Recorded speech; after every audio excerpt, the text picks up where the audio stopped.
Globally, we are much better off than we used to be. Of course, in well advanced countries, rich countries, people are much richer. But the world as a whole is getting richer, which is why poverty has declined.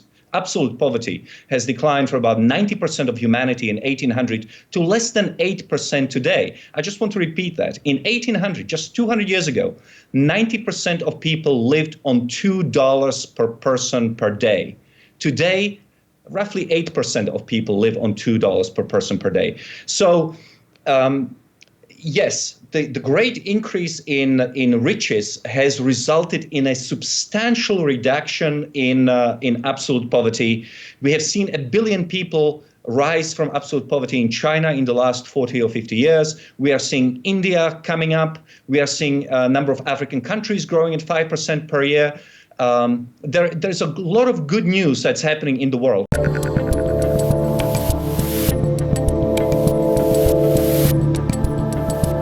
I want to go into the top 10 that you talk about here, but the book has 78 trends that are going well. So we're going to plow through the top 10, and then I'm going to quiz you on a couple random ones as well, but I'm going to go through them right here. So the first trend that you guys have is the great enrichment, and this is basically about the economy. So can you lay this out? Because a lot of people think we're poor, the divide is worse than ever, and we seem to be getting poorer, but it's actually not true.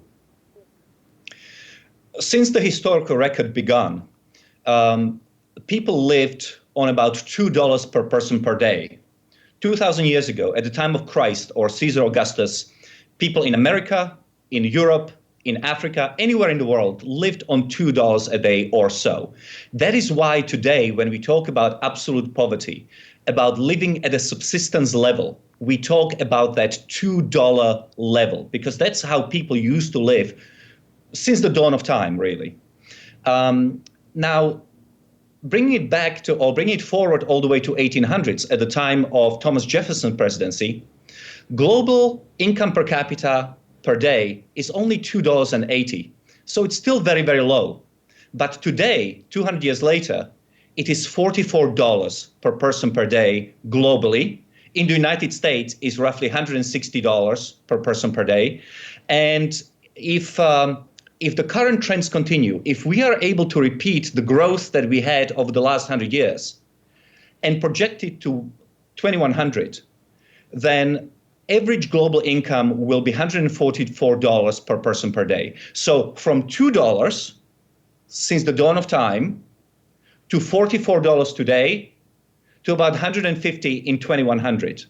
That's the extent of the tremendous economic growth that we have experienced in the last 200 years and that we can still experience in the future. So I think one of the things that confuses people, at least when we hear this through the mainstream media, is there's this idea that the rich keep getting richer and that the poor are getting poorer. But the argument that you're laying out, in essence, is not that the rich aren't getting richer, many rich people are getting richer, but that the entire pool is actually being raised at the same time, so that the lowest person is in far better shape now than they were, say, 200 years ago. That's correct. The data which I just presented are data based on global average, which is to say a person living maybe somewhere in Indonesia or Malaysia, right in the middle of the pack. The data is not distorted by looking at just very rich people and high income inequality or what have you. Globally, we are much better off than we used to be. Of course, in well advanced countries, rich countries, people are much richer. But the world as a whole is getting richer, which is why poverty has declined. Absolute poverty has declined from about 90% of humanity in 1800 to less than 8% today. I just want to repeat that. In 1800, just 200 years ago, 90% of people lived on $2 per person per day. Today, roughly 8% of people live on $2 per person per day. So, yes, the great increase in riches has resulted in a substantial reduction in absolute poverty. We have seen 1 billion people rise from absolute poverty in China in the last 40 or 50 years. We are seeing India coming up.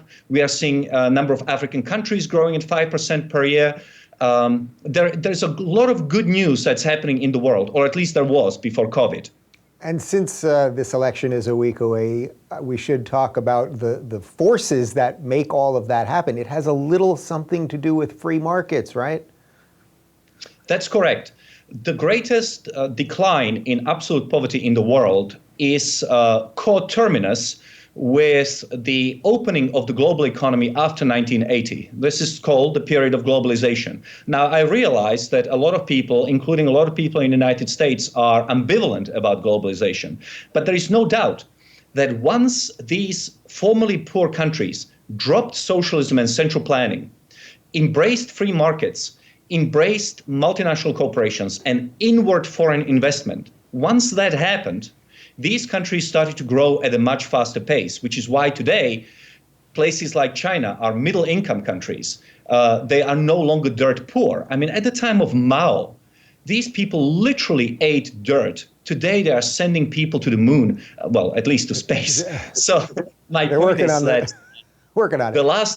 the last 40 years have been exceptionally good, especially for poor countries. Yeah. All right. Let's go to number 2 here, which is really an offshoot of this, that in many ways we're at the end of poverty. Absolute poverty, yes. As you well know, in the United States, we no longer have absolute poverty. Nobody lives on $2 per day. Even people who don't have a job can access food and all sorts of facilities which are provided by the taxpayer. But globally, absolute poverty had been or was before COVID at its lowest it has ever been, which is to say less than 8%.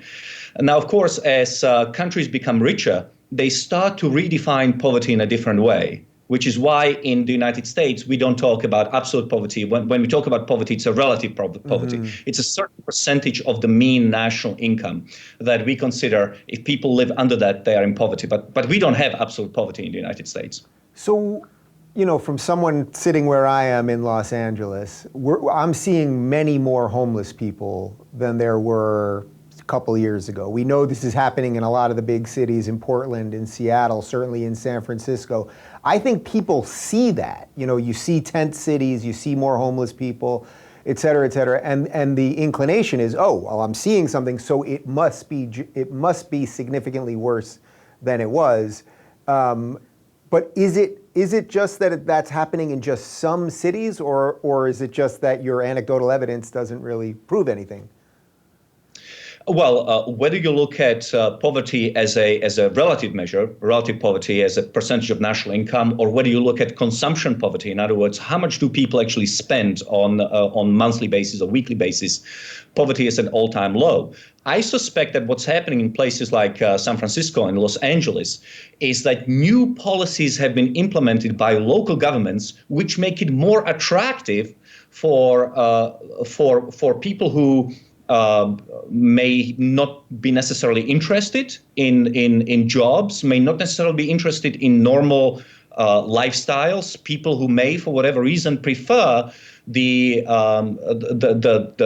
freedom, essentially, of not being tied to anything concrete and want to live in these tent cities, and who may have been living in those tent cities throughout the United States, but for whatever reason, because the policies of local governments have now changed, these people are being pulled like a magnet towards certain jurisdictions, and that's why you see many more of them. That would be, I think, one reason why you see it anecdotally. Yeah, and we do know, by the way, that they're putting in policies in places like San Francisco and Los Angeles that are attracting more homeless people. It's not something that you're just making up. At one point, there was a policy, I'm not sure if we still have it in Los Angeles, where if you build a structure on public land, they can't remove it. You got an awful lot of people paying mortgages on land that they bought. I don't know what we're doing over here.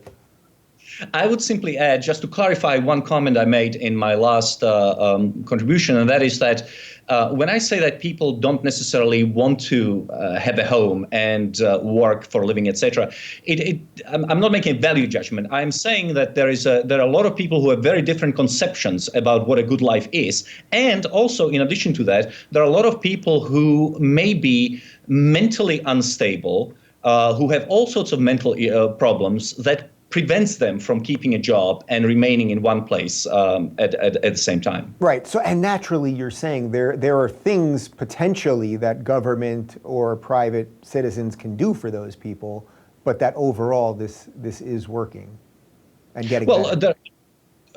There are two sides of that ledger. On the one hand, you want to do something for people who are at the very bottom of society. On the other hand, that shouldn't mean that you make life unlivable for people who live in these cities and who actually pay taxes. If you're looking for more honest and thoughtful conversation about the environment instead of nonstop yelling, check out our environment playlist. And if you want to watch full interviews on a variety of topics, check out our full episode playlist, all right over here. And to get notified of all future videos, be sure to subscribe and click the notification bell.